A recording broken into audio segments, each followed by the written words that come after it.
नमस्कार, सुप्रभात। कैसे हैं आप सब? तो आप सबों की तैयारी पूरी अच्छे तरीके से चल रही होगी। तो वीडियोस कुछ देरी से आ रही है, इसका कारण है कि थोड़ी सी लाइट्स की कमी हो रही है और आंधी तूफान के कारण और नेटवर्क का इश्यू हो जा रहा है, इसीलिए वीडियोस में क्रमबद्धता नहीं आ पा रही है।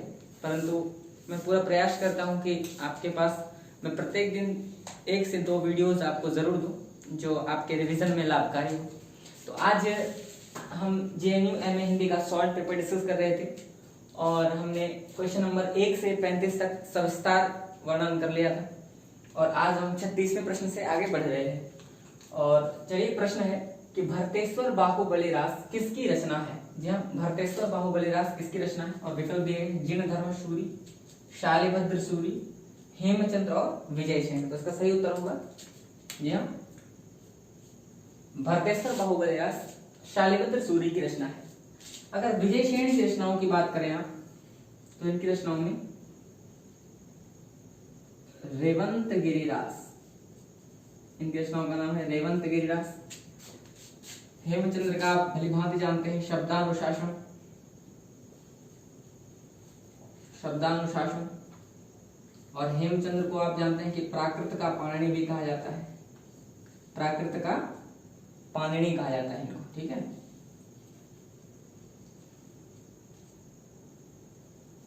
और जिन धर्म सूरी की एक रचना की बात करें तो इनकी एक रचना है स्थूलीभद्र रास।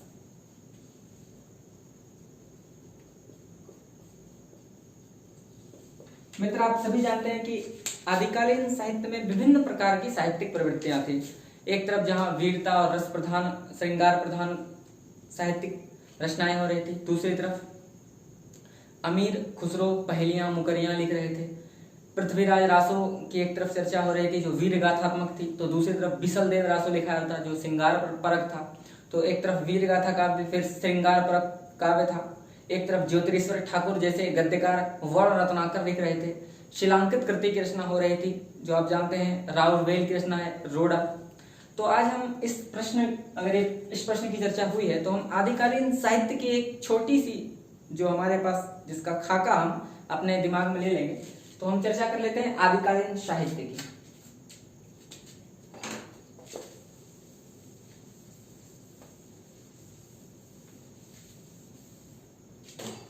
फ्रेंड्स, आदिकालीन साहित्य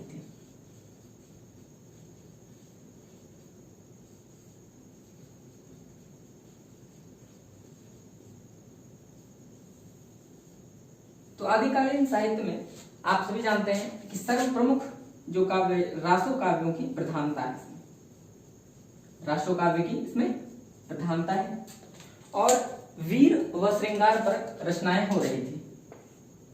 वीर व श्रृंगार पर रचनाएं हो रही थी, परंतु आदिकालीन साहित्य में राष्ट्रीयता का अत्यंत अभाव मिलता है। जी हाँ, इनकी रचनाओं में राष्ट्रीयता का अभाव मिलता है। आदिकालीन साहित्य 2 प्रकार की भाषाएं, जिसमें आप इसके अंतर्गत आप पढ़ सकते हैं डिंगल और पिंगल। तो डिंगल जब अपभ्रंश भाषा के साथ राजस्थानी का योग हो जाता है तो वो डिंगल कहलाता है, और जब अपभ्रंश भाषा के साथ ब्रज भाषा का योग होता है तो वो पिंगल कहलाता है। जी हाँ, तो अपभ्रंश के साथ जब राजस्थानी का योग हो गया तो वो क्या कहलाया? डिंगल कहलाया। और पिंगल अपभ्रंश के साथ जब ब्रज भाषा का योग हो गया तो वो क्या कहलाएगा? पिंगल कहलाएगा। आदिकालीन साहित्य में आप सभी जानते हैं कि राजश्रित थे बहुत सारे कवि, तो वो राजाओं के प्रशंसा में अतिशयोक्तिपूर्ण वर्णन करते थे। तो इसमें क्या था कि कल्पना का अतिरेक था। जी हाँ, कल्पना का अतिरेक था और ऐतिहासिकता का बिल्कुल अभाव। जी हाँ, इतिहास बोध का अभाव। इनकी रचनाओं में संदिग्ध ऐतिहासिकता है, मतलब प्रामाणिकता उतनी नहीं है। तो आदिकालीन साहित्य के अंतर्गत हमने कुछ प्रवृत्तियों को देखा। तो आप सभी जानते हैं आदिकालीन साहित्य में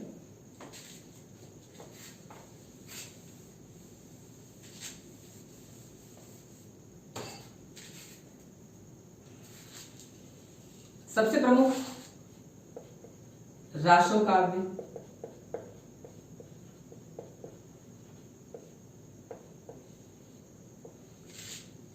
दूसरी रास काव्य। रास काव्य को हम सामान्य भाषा में जैन साहित्य भी कहते हैं। जैन साहित्य, सिद्ध साहित्य,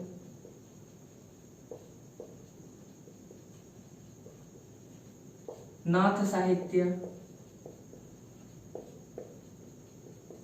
व एक वर्ग हम रख लेते हैं अन्य, जिसमें हम अमीर खुसरो को शामिल कर लेंगे, विद्यापति को शामिल कर लेंगे, गद्यकार ज्योतिरेश्वर ठाकुर को शामिल कर लेंगे। तो एक तरफ हम अन्य भी रख लेते हैं। तो आदिकाल में इन तमाम प्रवृत्तियां प्रचलित थी जिनमें रचनाएं हो रही थी। एक तरफ सिद्ध रचना कर रहे थे, एक तरफ जैन कवियों की रचना श्रृंखला आगे बढ़ रही थी। तो रासो साहित्य में जो प्रमुख हैं उसमें आप सभी जानते हैं पृथ्वीराज रासो। जी हाँ, पृथ्वीराज रासो। पृथ्वीराज रासो की रचना चंदवरदाई ने की 1343 ईस्वी में। ठीक है, तो पृथ्वीराज रासो चंदवरदाई ने इसकी रचना की और 1343 ईस्वी में। कभी कभी परीक्षा में यह प्रश्न आता है कि इसमें कितने सर्ग हैं, तो आप स्मरण रखेंगे पृथ्वीराज रासो में 69 सर्ग हैं। और एक महत्वपूर्ण बात कि पृथ्वीराज रासो हिंदी का प्रथम महाकाव्य है। हिंदी का प्रथम महाकाव्य माना जाता है। और इसी में एक प्रसिद्ध पंक्ति आप जानते होंगे कि 4 बांस 24 गज, अंगुल अष्ट प्रमाण, ता ऊपर चौहान है मत चूको चौहान। ता ऊपर सुल्तान है मत चूको चौहान। तो इसकी प्रसिद्ध पंक्ति है।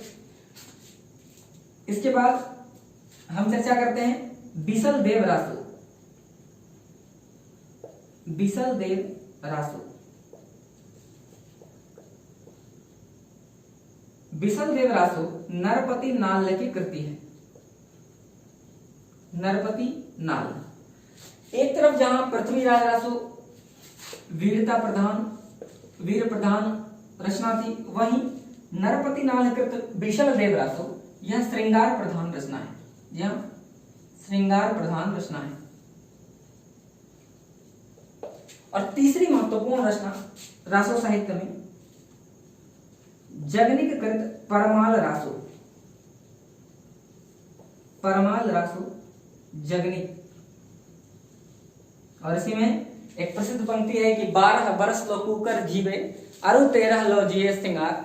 अब बरस 18 क्षत्रिय जीवे आगे जीवन को धिक्कार। यहाँ कितनी वीरता फर्क है, तो मैं यहाँ शॉर्ट में लिख दे रहा हूं 12 बरस लो कुकर जीवे अरु 13 लो जीवे सिंगार। बरस 18 क्षत्रिय जीवे आगे जीवन को धिक्कार। और आप जानते हैं कि परमाल रासो में ही प्रसिद्ध आल्हा खंड है। आल्हा खंड। ये 3 रचनाएं रासो काव्य में हमारे परीक्षा के दृष्टिकोण से महत्वपूर्ण है। कुछ अन्य रचनाओं की बात करें तो खुमान रासो जो दलपति विजय की है,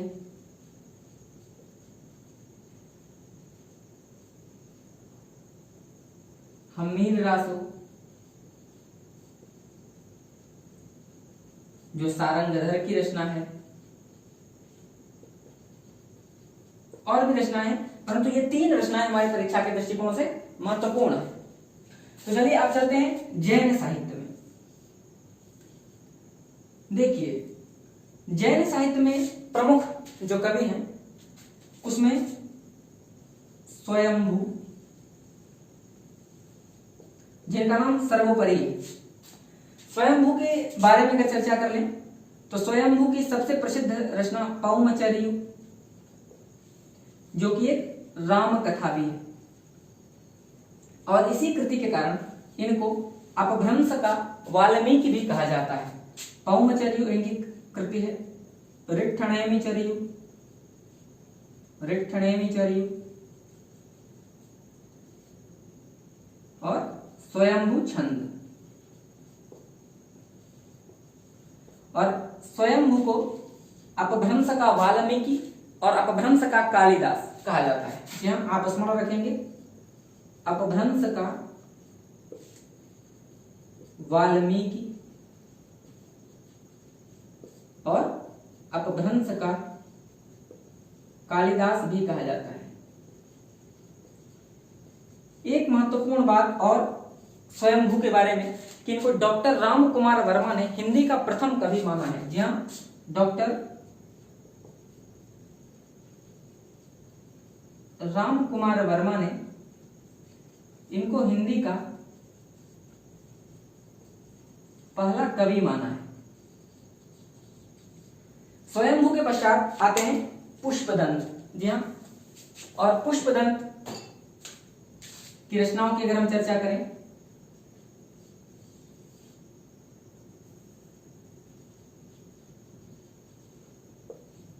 पुष्पदंत की रचनाओं में शुमार महापुराण है,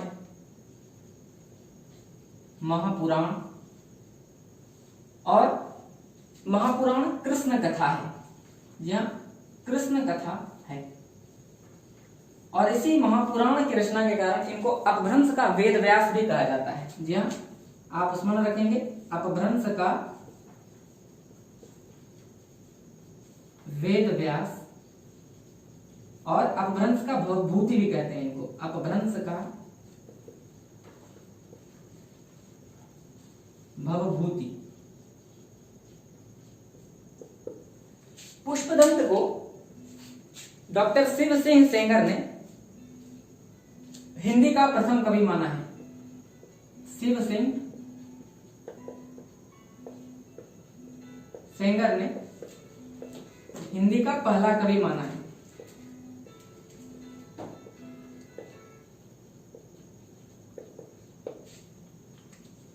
तो पुष्पदंत की रचनाओं में महापुराण, एक और अगर कुछ और रचनाओं की बात कर लें तो महापुराण के बाद जसहरचर्यु और जसहरचर्यु, नयकुमारचर्यु। जैन साहित्य में पुष्पदंत और स्वयंभू हमारे लिए बहुत महत्वपूर्ण है परीक्षा के दृष्टिकोण से। इसके बाद कुछ और जैन की चर्चा कर लें तो हेमचंद्र का शब्दानुशासन है। आप देख रहे हैं जयदत्त सूरी का स्थूलिबद्ध रास, विजयसेन कृत है, और फिर रेवंत गिरिरास, शालिभद्र सूरी, भरतेश्वर बाहुबली रास है। तो इसके बाद हम सिद्ध साहित्य की चर्चा कर लेते हैं। सिद्ध साहित्य में दो तीन महत्वपूर्ण बात जो हमें स्मरण रखना चाहिए कि सिद्धों की संख्या 84 बताई गई है और व्रजयानियों को सिद्ध कहा जाता था। और सिद्धों में प्रमुख सरहपा, कणहपा, डोम्बीपा, लुईपा, कुक्करीपा, ये सब प्रमुख हैं।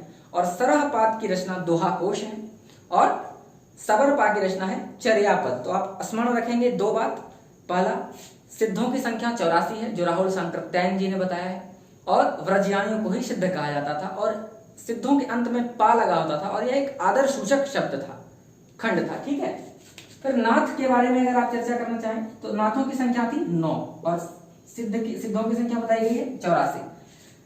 नाथ संप्रदाय के जो प्रवर्तक हैं वो हैं गोरखनाथ। जी हाँ, गोरखनाथ। बहुत प्रसिद्ध पंक्ति है कि भाग मच्छिंदर गोरख आया। और गोरखनाथ, एक और महत्वपूर्ण आप बात याद रखेंगे कि गोरख बानी नाम से संपादन किया था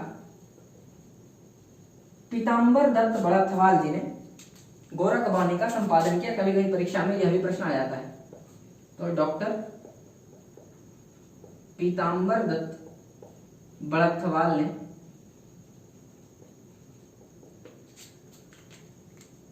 गोरख बानी नाम से संपादित किया था। अब हम अन्य पर आते हैं। अगर अन्य की चर्चा कर लें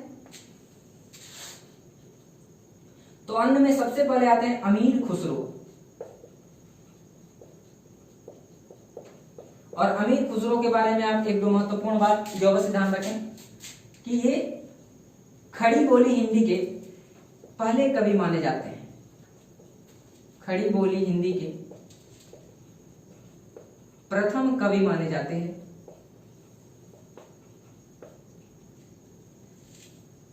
इनकी रचनाओं में खालिद बारी प्रमुख है, जो एक कोश ग्रंथ है। इनके अमीर खुसरो के गुरु का नाम था निजामुद्दीन औलिया। इन्होंने तबला और सितार का आविष्कार भी किया था और इन्होंने बहुत सारी रचनाएं लिखी, जैसे शकुने लिखे, मुकरियां लिखी, पहेलियां लिखी, गजल लिखे। तो ये महत्वपूर्ण अमीर खुसरो के बाद विद्यापति, और विद्यापति की 3 रचनाएं पदावली, कीर्तिलता और कीर्ति पताका। कीर्तिलता और कीर्ति पताका अपभ्रंश भाषा में है और पदावली जो है यह है मैथिली भाषा में। विद्यापति को कवि शेखर भी कहा जाता है, मैथिल कोकिल के नाम से भी इनको संबोधित करते हैं, तो ये बात आप स्मरण रखेंगे। और अंत में आदिकालीन गद्य की चर्चा कर ली जाए तो 2 महत्वपूर्ण ग्रंथ जो आपके परीक्षा के दृष्टिकोण से महत्वपूर्ण होंगे, पहला है वर्ण रत्नाकर, और वर्ण रत्नाकर जो है यह ज्योतिरीश्वर ठाकुर की कृति है। जी हाँ, ज्योतिरीश्वर ठाकुर। और एक और राहुल वेल, और यह रोड़ा कवि की कृति है। और आप स्मरण रखेंगे राहुल वेल के बारे में, यह एक शिलांकित कृति है। तो आपने देखा कि हमने सभी आदिकालीन साहित्य की विभिन्न प्रवृत्तियों को और उनमें रचनाओं के बारे में हमने एक संक्षिप्त यहाँ पर विवरण प्रस्तुत किया है। इस विवरण मात्र से आपके परीक्षा में 4 से 5 अंक अवश्य आ जाएंगे, तो आप इस विवरण को अवश्य इसकी पुनरावृत्ति कर लें। तो चलिए बढ़ते हैं अगले प्रश्न की ओर। तो 37वां प्रश्न है कि कौन सी रचना घनानंद की नहीं है। जी हाँ, नहीं पर ध्यान देंगे आप, और विकल्प देंगे सुजान सागर, कोक सागर, इश्क लता और इश्क नामा। तो आप कल्पना करिए कि अगर मैं पूछता कि इस कोक सागर किसकी रचना है, तो आप एक क्षण के लिए आशंकित होते कि यह क्या प्रश्न है, परंतु परीक्षक ने हमको एक क्लू दिया है, इश्क नामा। और आप सभी जानते हैं इश्क नामा बोधा की कृति है, तो उत्तर हो जाएगा इश्क नामा। घनानंद के विषय में हम सभी जानते हैं कि ये रीति मुक्त धारा के प्रसिद्ध कवि माने जाते हैं, और ये मोहम्मद शाह रंगीला के दरबार में मीर मुंशी थे, और सुजान नामक वेश्या से इनको प्रेम था। वेश्या थी सुजान, और इसी के विरह में इन्होंने सुजान हित प्रबंध भी लिखा है। और इनकी एक प्रसिद्ध पंक्ति अति सुधो स्नेह को मारग है। जी हाँ, अति सुधो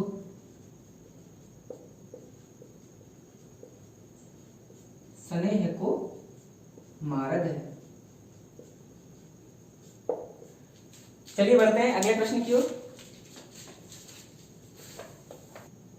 तो 38वां प्रश्न है कि उपन्यास नामक पत्रिका के संपादक कौन है, और विकल्प दिए गए पांडे बेचन शर्मा उग्र, किशोरीलाल गोस्वामी, मुंशी प्रेमचंद और भगवती चंद वर्मा। तो इसका उत्तर होगा किशोरीलाल गोस्वामी। देखिए फ्रेंड्स, हमारे एग्जाम में पत्र पत्रिकाओं से लगभग 7 प्रश्न पूछे गए थे, तो पत्र पत्रिकाओं के सवाल आगे भी आएंगे। तो हम इस प्रश्न में भारतेंदु युग की कुछ प्रमुख पत्रिकाओं की चर्चा कर लेंगे। तो भारतेंदु युग की प्रमुख पत्रिकाओं की चर्चा हम यहाँ पे कर लेते हैं। आगे आने वाले प्रश्नों में हम द्विवेदी युग, फिर छायावाद, फिर उत्तर छायावाद युगों की पत्रिका की चर्चा भी करेंगे। तो छायावाद युग में पत्रिकाओं में जो महत्वपूर्ण, सबसे पहला भारतेंदु हरिश्चंद्र,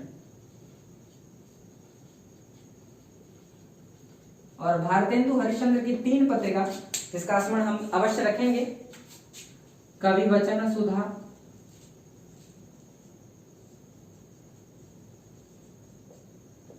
हरिश्चंद्र चंद्रिका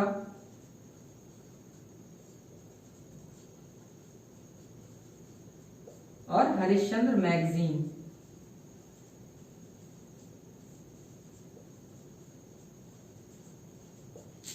इसके बाद बद्री नारायण चौधरी प्रेमघन, मैं संक्षिप्त में लिख दे रहा हूं, बद्री नारायण चौधरी प्रेमघन, और इनकी प्रसिद्ध पत्रिका आनंद कादम्बिनी। जी हाँ, आनंद कादम्बिनी। इसके बाद आते हैं बालकृष्ण भट्ट और परीक्षा के दृष्टिकोण से बहुत महत्वपूर्ण पत्रिका है इनकी हिंदी प्रदीप। जी हाँ, हिंदी प्रदीप बालकृष्ण भट्ट की रचना है। और अंत में आते हैं प्रताप नारायण मिश्र और इनकी पत्रिका है ब्राह्मण। जी हाँ, प्रताप नारायण मिश्र। एक किंवदंती चलती है कि जब इनकी पत्रिका नहीं बिक रही थी तो इन्होंने कहा था कि 2 मास बीते जजमान, अब तो करो दक्षिणादान। तो प्रताप नारायण मिश्र की ब्राह्मण पत्रिका हुई। भारतेंदु युग की इन 4 पत्रिकाओं हमारे परीक्षा के दृष्टिकोण से महत्वपूर्ण है। तो चलिए बढ़ते हैं अगले प्रश्न की ओर। तो 39वां प्रश्न आया था आपकी परीक्षा में कि रामचरितमानस में कांडों की संख्या कितनी है। तो आप इस बात से अवश्य अवगत हैं कि रामचरितमानस में कांडों की संख्या 7 है। रामचरितमानस के विषय में एक दो महत्वपूर्ण जानकारी कि रामचरितमानस 1574 ईस्वी में लिखा गया और यह दोहा चौपाई शैली में लिखा गया है।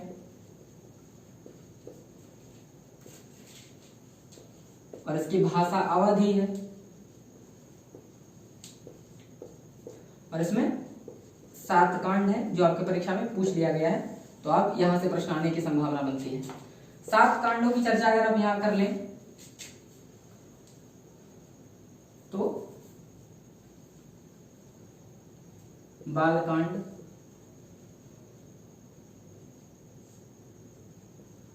अयोध्या कांड,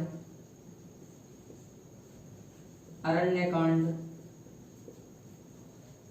किष्किंधा कांड,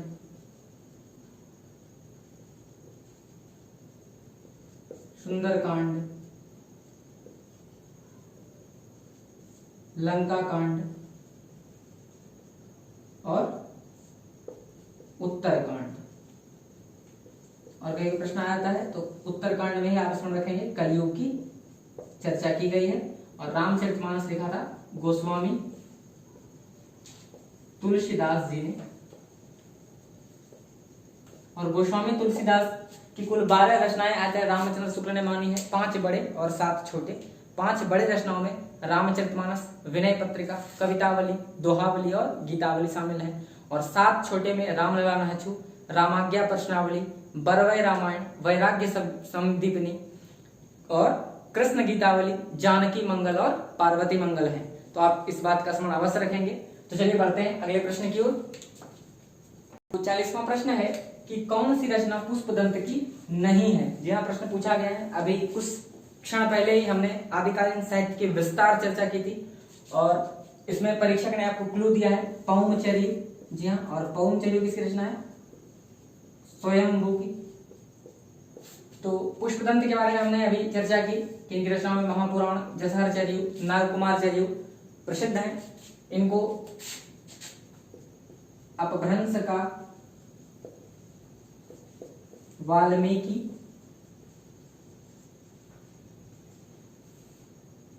अपभ्रंश का वेद व्यास कहते हैं और स्वयंभू को अपभ्रंश का वाल्मीकि कहते हैं और अपभ्रंश का भवभूति भी कहते हैं इनको।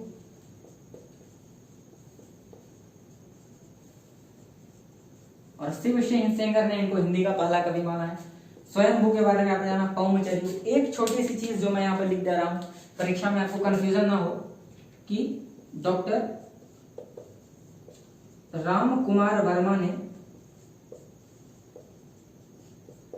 स्वयंभू को हिंदी का प्रथम कवि माना है।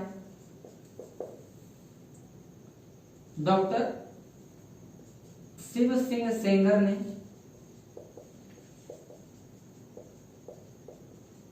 पुष्पदंत को हिंदी का प्रथम कवि माना है और आचार्य हजारी प्रसाद द्विवेदी ने